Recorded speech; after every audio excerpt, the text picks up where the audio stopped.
भारतीय रेलवे ने आज से यात्रियों के लिए नया किराया ढांचा लागू कर दिया है, जिससे लाखों दैनिक और लंबी दूरी की यात्रा करने वाले यात्रियों पर सीधा असर पड़ा है।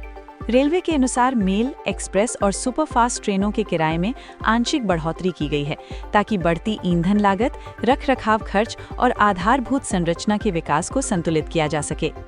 हालांकि यात्रियों का कहना है कि पहले से ही महंगाई की मार झेल रहे आम लोगों के लिए ये फैसला मुश्किलें और बढ़ा देगा। कई यात्री संगठनों ने इस बढ़ोतरी पर पुनर्विचार की मांग भी उठाई है। रेलवे मंत्रालय का दावा है कि इससे यात्रियों को बेहतर सुरक्षा, स्वच्छ कोच और आधुनिक सुविधाएं उपलब्ध कराई जाएंगी। एक अंतर्राष्ट्रीय सर्वे रिपोर्ट के मुताबिक वर्ष 2025 में प्रधानमंत्री नरेंद्र मोदी दुनिया के सबसे लोकप्रिय राजनीतिक नेता बनकर उभरे हैं। सर्वे में उनकी लोकप्रियता रेटिंग कई बड़े देशों के राष्ट्राध्यक्षों से कहीं अधिक दर्ज की गई है। विशेषज्ञों का मानना है कि भारत की मजबूत आर्थिक स्थिति, वैश्विक मंच पर बढ़ती कूटनीतिक सक्रियता और निर्णायक नेतृत्व शैली ने पीएम मोदी की छवि को और सशक्त किया है। इसके अलावा डिजिटल इंडिया, इंफ्रास्ट्रक्चर विकास और वैश्विक संकटों में भारत की भूमिका ने भी अंतर्राष्ट्रीय समुदाय में सकारात्मक संदेश दिया है। ये उपलब्धि भारत की बढ़ती वैश्विक ताकत को दर्शाती है।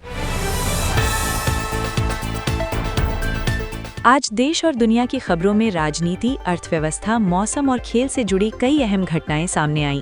देश के कई हिस्सों में ठंड और कोहरे का असर जनजीवन पर साफ दिखाई दिया, जिससे सड़क, रेल और हवाई यातायात प्रभावित रहा। वहीं अंतर्राष्ट्रीय स्तर पर वैश्विक बाजार, कूटनीतिक वार्ताएं और आर्थिक फैसले चर्चा में रहे। खेल जगत में आगामी अंतर्राष्ट्रीय टूर्नामेंट्स को लेकर तैयारियां तेज हो गई हैं।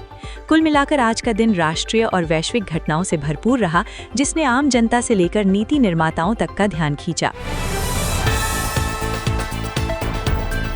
उत्तर भारत में लगातार पड़ रहे घने कोहरे और शीतल लहर के कारण हवाई सेवाएं बुरी तरह प्रभावित हुई हैं। दिल्ली, लखनऊ, अमृतसर, चंडीगढ़ और जयपुर जैसे प्रमुख हवाई अड्डों पर दृश्यता बेहद कम होने से कई उड़ानों को रद्द करना पड़ा, जबकि कई फ्लाइट्स घंटों देरी से चलीं। एयरपोर्ट पर यात्रियों की लंबी कतारें देखने को मिली और कई लोगों को वैकल्पिक यात्रा व्यवस्था करनी पड़ी। मौसम विभाग ने चेतावनी दी है कि अगले कुछ दिनों तक कोहरे की स्थिति बनी रह सकती है।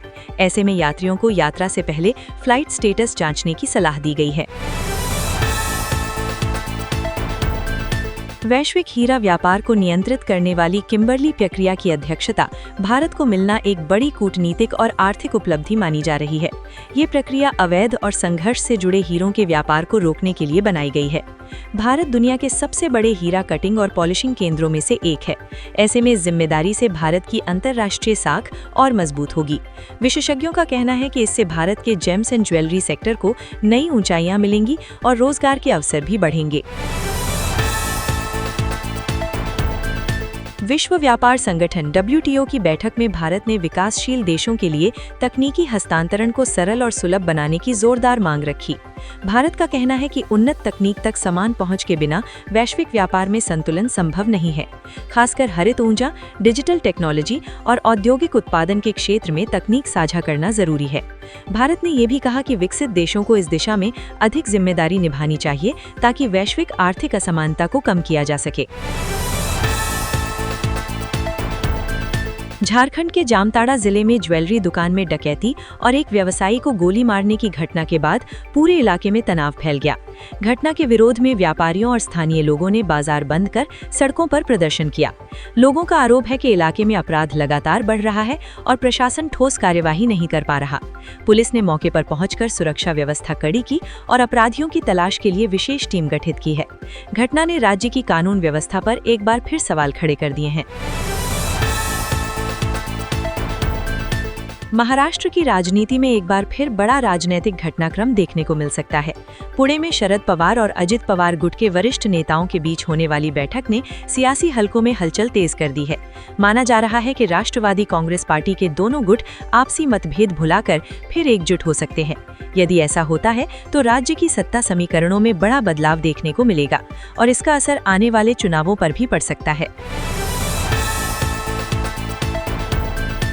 राष्ट्रीय शैक्षिक अनुसंधान एवं प्रशिक्षण परिषद यानी NCERT ने clerk, assistant, lab assistant, MTS सहित 173 नॉन टीचिंग पदों के लिए भर्ती अधिसूचना जारी की है।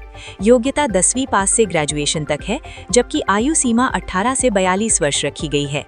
आवेदन प्रक्रिया ऑनलाइन ncert.nic.in पर चल रही है। ये भर्ती शिक्षा क्षेत्र में स्थिर सरकारी नौकरी चाहने वालों के लिए बड़ा अवसर है, जिसमें अच्छा वेतन और लाभ मिलेंगे। समग्र शिक्षा चंडीगढ़ ने ट्रेंड ग्रेजुएट टीचर के 104 पदों के लिए आयोजित लिखित परीक्षा का परिणाम जारी कर दिया है। सफल उम्मीदवार अब दस्तावेज सत्यापन, मेडिकल परीक्षण और अंतिम चयन प्रक्रिया से गुजरेंगे। ये भर्ती शिक्षक बनने की इच्छा रखने वाले ग्रेजुएट्स के लिए महत्वपूर्ण है, जिसमें सरकारी स्कूलों में स्थायी नौकरी का मौका मिलेगा।